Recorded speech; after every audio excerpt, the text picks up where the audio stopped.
Welcome back to my YouTube channel. Make sure to like and subscribe to the channel for more interesting stories like these. Now, let's get into today's story video. Marriage demolition. I, 32 years old, caught my wife, 30 years old, cheating on me in our marriage bed only a few hours earlier. I'm now locked up in my father's fishing cabin, trying to figure out what I'm going to do from here. I feel useless and ruined. Because of that wrath, I'm filled with rage. My whole life has been thrown down the toilet, and I have no one to speak to. The one person I believed I could confide in had deceived me and attempted to lie about everything. I just terrified 3 individuals. One of them was myself. I'm fortunate if the police aren't searching for me right now. If they are, I'll deal with it when I have no choice. I work in construction, namely demolition. The group I work with travels often, and I had been gone for 10 of the 14 days I was meant to be gone. Due to the rain, it's extremely difficult to blow up wet items, and the forecast, I chose to go back home until I was assured we could work again. My flight didn't arrive till after midnight. I wanted to surprise my wife, so I didn't tell her I was going to be there. I drove the 4 to 5 minutes to our residence from the airport. My wife discovered some gorgeous land away from any other houses via her real estate work 8 years ago. I completed constructing our home 2 years later, which we have adored ever since. Because we have a 4-car garage, any automobiles parking in front are odd. My heart sank as I saw a black SUV that I didn't recognize. I knew right away. I hadn't picked up on any signs of difficulty in our marriage. We hadn't gotten into any conflicts, and our life was fantastic and frequent. But I had a feeling I'd find out what I discovered once I got in. She would have told me if the automobile belonged to a relative who was visiting. Part of me hoped it belonged to a female colleague who had had much too much wine on a visit and wanted to sleep it off. But it would have been very unusual. I sat outside the home for at least 15 minutes, contemplating things. However, I placed my vehicle approximately 6 inches away from the driver's side of the SUV, which was parked next to a retaining wall. Whoever it belonged to would not be getting into their vehicle and driving away without my permission, nor would they be busting out a front or rear window. I parked my vehicle and entered via the deck's rear entrance. For a gun, I have a concealed carry weapon permit. Before getting into my vehicle at the airport and heading home, I had placed my holster on. I wasn't worried about my life, but I was frightened of losing my cool and taking someone else's life. Everything was calm as I walked inside my residence. I didn't think anybody was home at first. But with a completed lunch for 2 on the table and a sink full of dishes, I realized there was something wrong. I strolled down the hall gently to our bedroom and turned the door carefully. I pulled the door open but heard no noise or activity. The room was completely dark. I went over to the bathroom and switched on the light. When I turned back, my wife was fully nude, resting on top of this naked person I'd never seen before. I was devastated. It was as if someone had dropped a 100-pound rock on my chest. Tears welled up in my eyes, but I understood that crying was futile and would not solve the issue. I took out my phone and started filming. I circled the bed, filming the mass of flesh in front of me. It finally dawned on me that my marriage was finished. Even though I had been completely loyal, I recognized that all of our possessions would be shared equally. When we split assets in the divorce, I suddenly understood that the home I constructed with my own hands would have to be sold. Being physically deceived hurt more than any other kind of anguish I could have imagined. Knowing I was about to be financially ruined almost made me lose my mind because it felt so unjust. But I knew I was through with her and would never touch her filthy body again. I was appalled by what I witnessed, especially my wife. In my opinion, she'd gone from loving, loyal wife to ally in 15 minutes. Neither moved an inch. I was quite positive they were both intoxicated and passed out. I suddenly didn't care about any damage to the home I'd worked so hard on because it had to be sold. I drew my .45 and simply stared at them, both of them betraying me in my own bed. For a brief second, I considered shooting her, knowing that the bullets would pass right through her and kill him as well. But I came to my senses and understood that neither was worth a trip to the electric chair.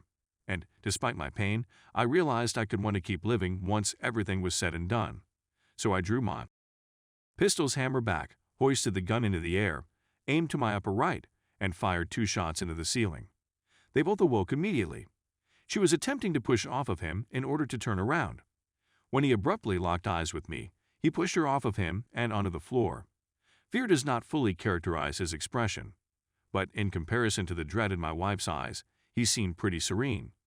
She attempted to convince me that it wasn't what it seemed to be, so I fired a bullet through the bedroom closet door. She slammed the shut immediately, even though he hadn't said anything. They were sitting on opposite ends of our bed, the sheet drawn up to their necks. When I inquired who he was, he claimed his name was Marcus. When I asked my wife how they knew one another, she revealed that he had his own real estate firm. Then I questioned how long the adultery had been going on, since I had no idea my wife was cheating on me.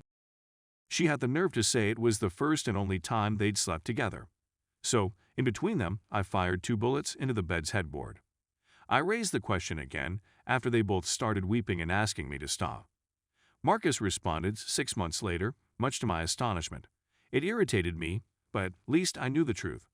When I asked my wife when she quit loving me, she lied through tears and claimed she never did.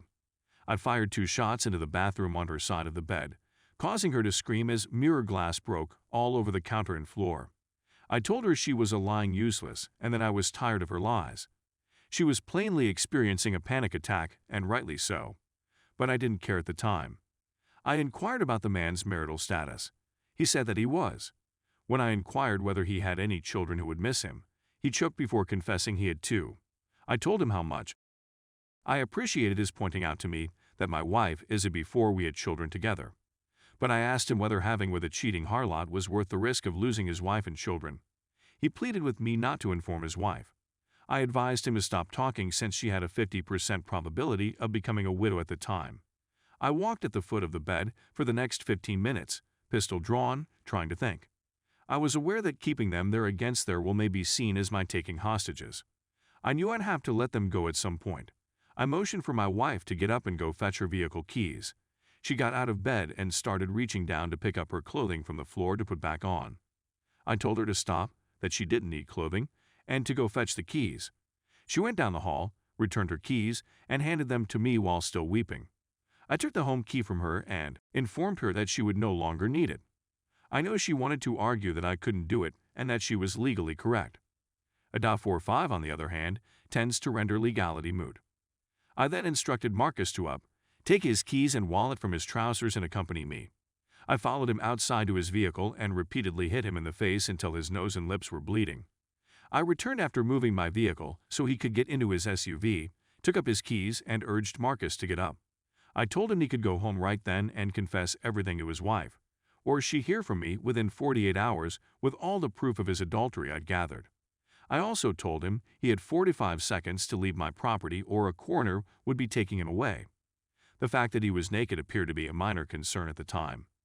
He jumped in his vehicle and drove away before I could count to 25. I returned inside, where my wife had changed into a robe and sat at the kitchen table. I went to her bedroom, took her cell phone, and delivered it to her in the kitchen. I inquired if she wanted me to contact her parents or sister to come pick her up. She flatly refused.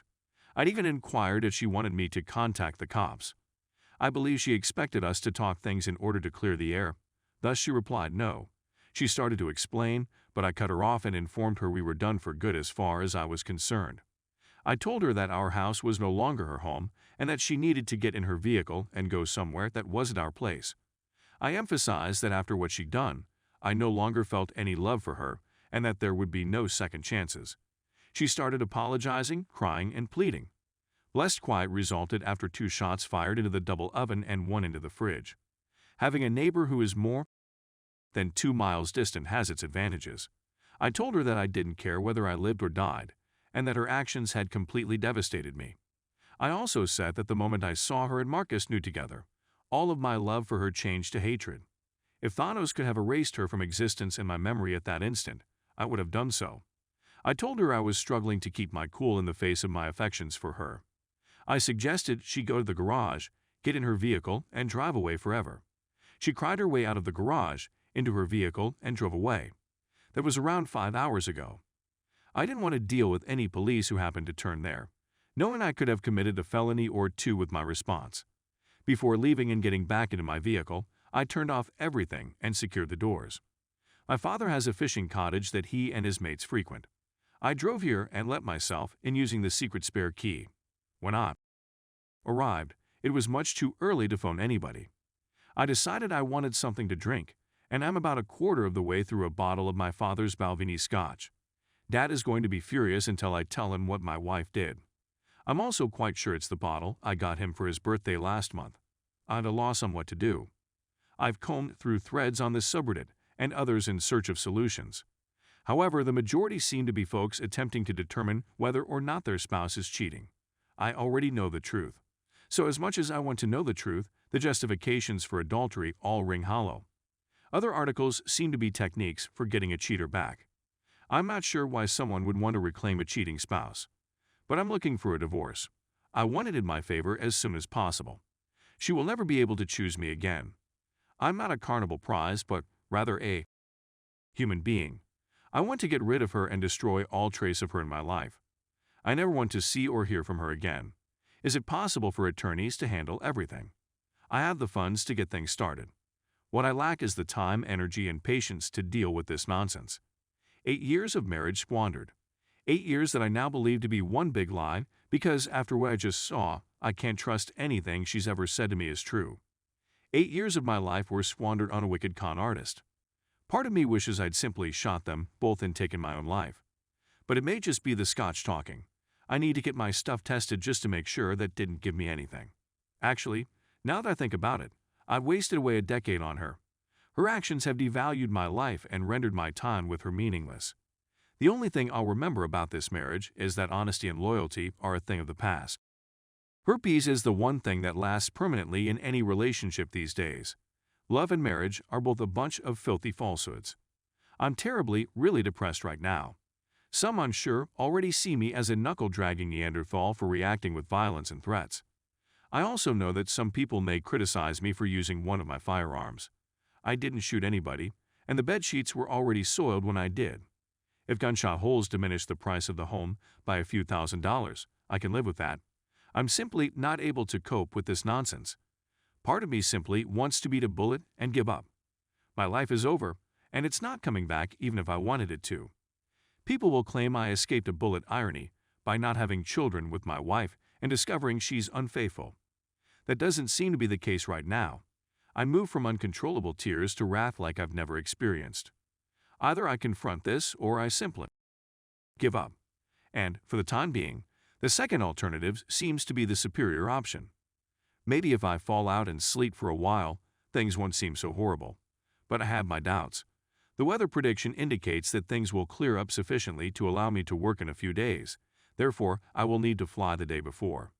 For a variety of reasons, I dislike the area in which we are working. But a part of me wants to go after the task is done and never return. Part of me wants to find out where I want to start again, if I want to start over at all. What factors should I consider before choosing a lawyer? Is there a ranking system for legal services on Yelp or another website? I despise lawyers. Members of the most shady legal profession. Now I need to locate the most tenacious lawyer I can find. Please accept my apologies for the wall of words. It wasn't quite as therapeutic as I had thought, but nothing is going to make this pain go away anytime soon. What on earth am I expected to do? What's the purpose of accomplishing anything at all?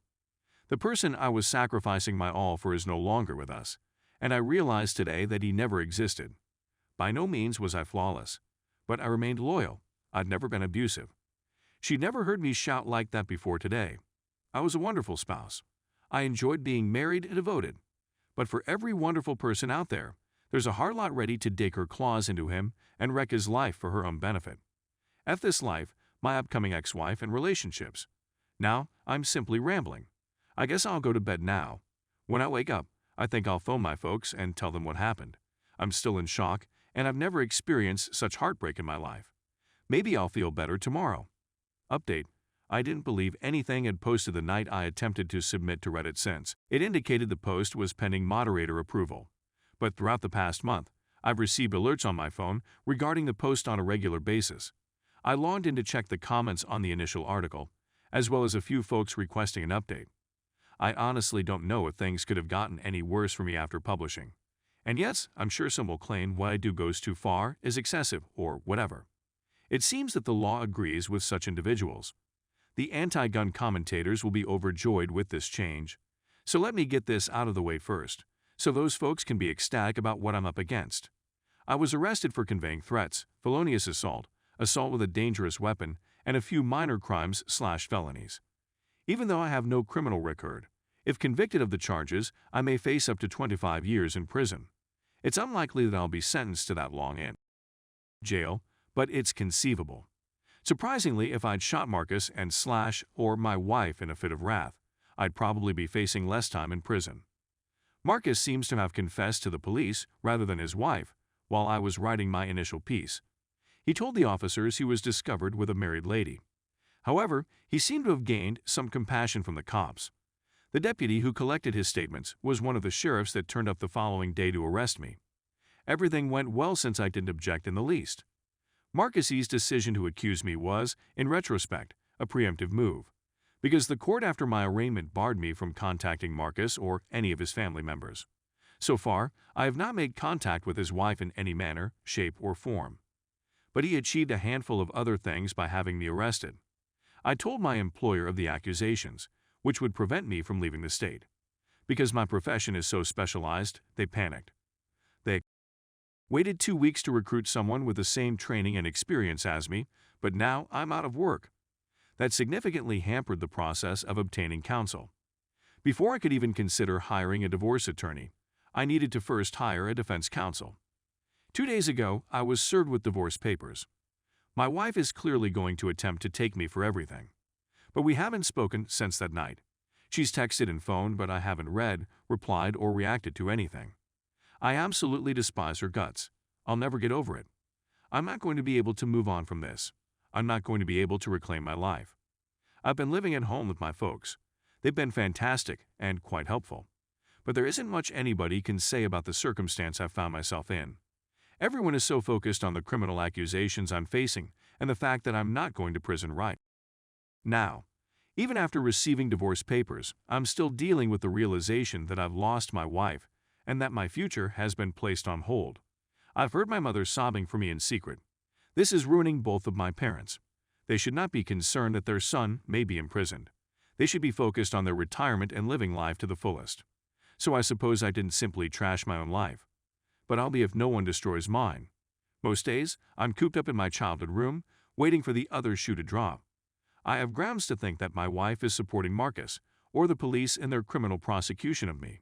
She is not, without a doubt, blocking anybody. Again, I haven't spoken to her, so I have no idea what's going on in her thoughts. But if she despises me, for whatever reason, as much as I despise her, I suppose she's giving me what I deserve. I'm sorry I can't provide a more detailed update. Those who are constantly in the leave and divorce them camp will be relieved to hear that this will happen come hell or high water.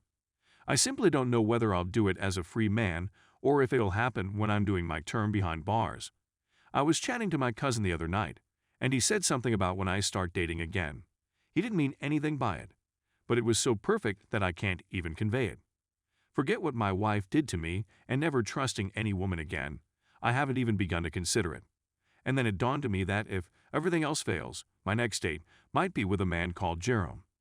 My lawyer is attempting to win my case rather than just keep me out of prison.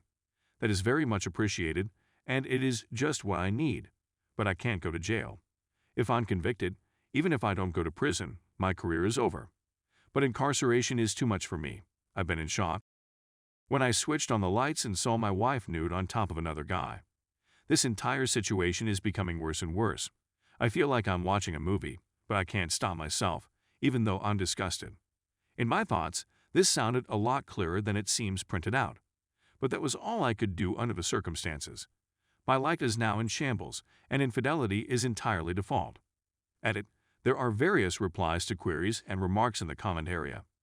I don't have it in me to write it all out numerous times. In a month or two, someone will offer an update. If it's me, wonderful. If not, things have become bad and are just going worse. Stay tuned for the next part.